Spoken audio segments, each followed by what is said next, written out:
Hey, welcome back. I'm talking today with Dr. Mary Hwang, who is the owner and optometrist at Booth Optometry Group in Tustin, California. And she also spends a lot of her time giving back, participating in various mission trips around the world. So I'm excited to get into all of that and a little bit more about her story. Mary, thanks for joining me.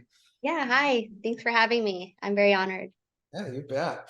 So first off, I know we're just having a great conversation pre-chat here, but we'll get back into that. Tell us a little bit about maybe your background, kind of like how did you get into the optometry profession in the first place? Okay. I actually started out as a biophysics major at UCLA. When I graduated with that degree, I went to this career fair and I said, okay, I want to become a bioengineer. And then all the people at the career fair said, well, we want bioengineering majors, not biophysics majors. And I just said, I didn't know there's a difference. So when I got my degree, I just said, okay, what am I going to do with this degree? I knew there was a master's in nursing program at UCLA, and I said, okay, maybe nursing. I volunteered at the hospital at Long Beach Memorial, and I just remember volunteering there for about a month, and I said, no, this is not for me. And then when my dad heard about it, he's like, nursing, he's like, you need to be your own boss. So very stereotypical Asian parent, wanted me to be a doctor. So I was like, okay, I was really good at physics. So optics, okay, optometry. So I just remember printing out my resume with no job experience. I went to about three different optometry offices and I said, okay, I have no job experience. Here's my resume. I'm willing to dust your counters for free just to get my foot in the door. And the first two didn't say they never even called me back. And the last one said, okay, so he looked at my resume and he said, you have a college degree. Do you really want to do this? I was like, yeah, I want to know if this is the right job for me. Imagine him walking away. And I was like, where is he going? He's like, well, don't you want the interview?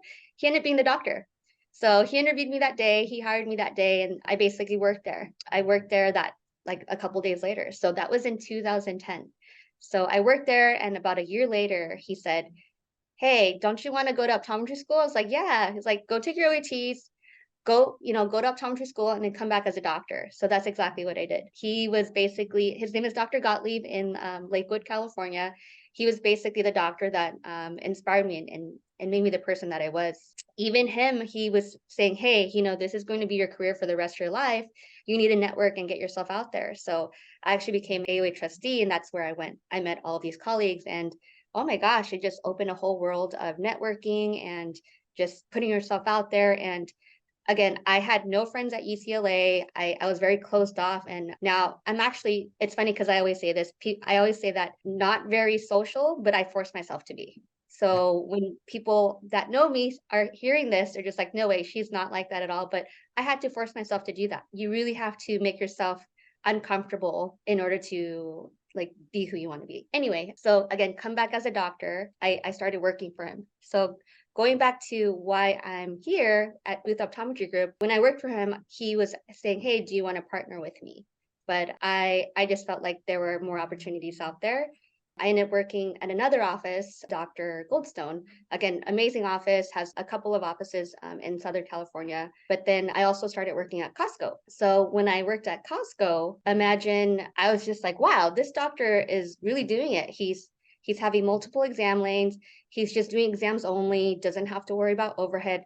This is exactly what I want to do. I said, I have to get a sublease somehow. And maybe a few months later, that's when CVS approached me and CVS said, hey, we're opening subleases we're starting to open subleases in California. Do you want to be part of this? And I said, yes, sign me up. Where do I sign up? I took over the second optical in California, which was in Irvine. And I would say about 6 months later, I actually took over Lakewood. So 2 offices. So I had 2 subleases. I wanted ultimately to run 4. So if I ran 4 and let it run itself passively, I thought that this would give me the opportunity to do what I actually really wanted to do, which is basically give back. Working is great. I basically work 6 days a week, but I do take time off. I always tell myself if I'm not working 6 days a week, then I would always feel guilty for taking time off. But anyway, so we're talking about something else now. I felt like, okay, so if I can have 4 offices run itself, I can actually do what I really like doing, which is volunteering once a year in a different country. So far I volunteered in Mexico a couple of times, Dominican, Philippines, Vietnam. I wanted in 2020, we were supposed to go to Thailand and Myanmar. And because COVID happened, we had quarantine, we had to shut down the trip. So I haven't volunteered since. But so 2020 was, not so great of a year. 2021 was a slow growth. And because of that, what happened in 2022 was that CVS said, hey, and this was June of last year, or June of 2022. They said, hey, we're going to shut down all of the opticals. I'm sorry, but you have 60 days to leave. Again, just imagine them just pulling out the rug from underneath me. It was devastating. So imagine me basically pouring my heart and soul for 4 years into this, not making money because I'm growing a practice cold, and then them just telling me that, oh, we don't want to do it anymore. It was devastating. Yeah. And it was really hard because when I started with CVS, I had a lot of money saved up. So that's what I was using to supplement my income. But then now I have nothing after 4 years, and I have to really start from zero again. When I heard about the 60 days, I said, just terminate my contract now. I'm just going to fill in somewhere else. So I basically filled in for the next 3 months, trying to figure out, okay, what are my next steps? And you just basically have to keep the ball rolling. You can't feel sorry for yourself. You just have to keep going. While I was working, I was basically trying to figure out my next steps. I almost took over Walmart, and Walmart was going to be in San Diego. I live in Long Beach, which is basically about a 2-hour drive away.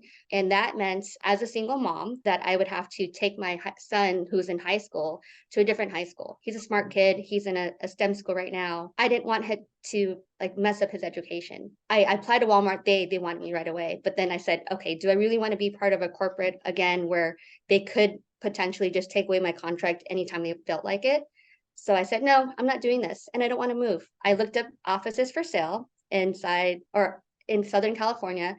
At the time, there was only one for sale. So imagine it says Tustin, California. I was like, oh my gosh, Tustin is right next door to Irvine. They wouldn't disclose the address information, right? Imagine, you have to do your detective work. So I reverse Google image searched it.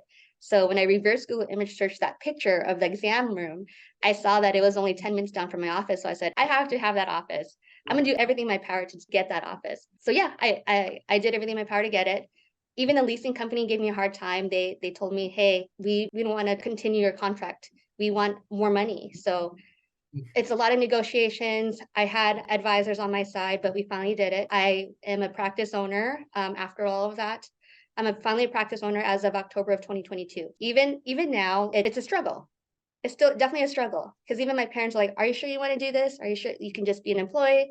But I said, no. Even my friends were like, you wouldn't be happy as an employee. You're the type of person that you would be bored. And, it's very motivating to hear that because I always doubt myself. And it's like, okay, yes, I can do this. I know with this office at the time, none of the reps were allowed to come here. But as soon as I took over, I was welcoming everyone, just everyone come over. I need help. I know you guys are expertise in everything that you do. I would have to say that even just getting advice from reps, they're out there to help you. I mean, of course, they're out there to help themselves too, but they have really good advice. And me networking, actually ended up joining Vision Source and just talking to other doctors, other doctors want to help me. So I would say that my journey so far has been crazy, but I'm enjoying the ride. I'm all smiles right now because talking about it is just making me happy. So thank you for letting me share my story.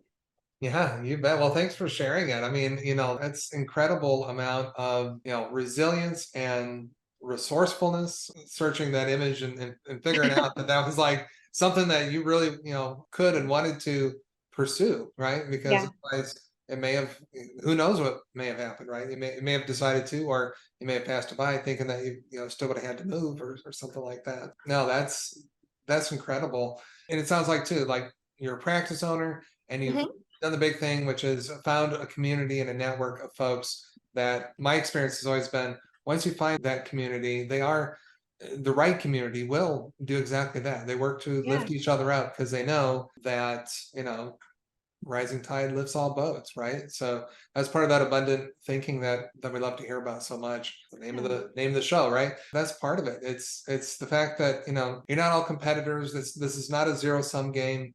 You all work together to make the industry and the profession of what you're doing better, so that you can go out and serve your individual communities better as well. And I'm pretty sure that's what you're finding there. Yeah. Yeah, it's almost like private practice owners want to keep private practice alive, and you can definitely feel that. Yeah, I mean, just reach out to all the practice owners in the area that you want to practice at, and I will 100% guarantee that they're out there to help you, even if they're just down the street or across the street. Yeah, yeah. There's so much good in that, and even like you said, just down the street, right? So much you can still share with each other, and there's enough business to go around, right? There's Hmm. people out there that need help, but Yeah, you're not gonna you're not gonna get to all of them anyway. So you might as yeah. well help the other folks that are helping the community as well. As far as my general slate of questions, I think you've hit on almost all of them. With those I'm stories. sorry, I'm a talker. Awesome. That made my job very easy. Tell me just real quick, I know you got to run here pretty soon, but tell us a little bit more about the mission trips and kind of how you started with that. 'Cause Yeah, you told me that I mean, you were doing like trying to do one a year. Is that right? yes, so my goal is to do one a year. I'm actually part of this nonprofit group called Global Health Force. So when I volunteered in Peru, it was actually with Lions Club. So there's always Lions Club, but that's optometry based. Global Health Force is basically a medical nonprofit group, and it was started by one doctor. Her name is Dr. Thuy Tran. She works at UCLA, and she's a great internal medicine doctor. A lot of her patients just want to donate money to her. So she said, okay, I'm just going to start a nonprofit. She has her own story as well, but basically she lost siblings going from Vietnam to the United States. And she told herself that I'm just going to give back to the community. Same thing, just very ambitious. Her whole family is very successful, all doctors and nurses and everything else as well. And again, they as a family do these mission trips. At the time when I was employed, when I had money, I would join them. So I did Vietnam, I did Philippines, and I did Dominican. And even there was really no optometry department, but every time I went there, we would always give away reading glasses. We would give away distance glasses as well, and glaucoma medications and other things. But I would have to say that it's definitely not 100% organized, but it always has to start from somewhere. So if anyone is ever interested in joining me or even helping me organize any of these things, I would just reach out. I would definitely want to be part of it again. Yeah. That's that's great. Awesome. Thanks for sharing that. So, well, look, I know I've kept you long enough. I know you got to run. Sounds like you're getting some folks in there, so I better let Yeah. you get. But thank you so much for taking the time today, Mary. I really appreciate it. Hopefully, we can catch up sometime soon. Yeah. Yeah. Thank you so much. Yeah. Thank you for your time.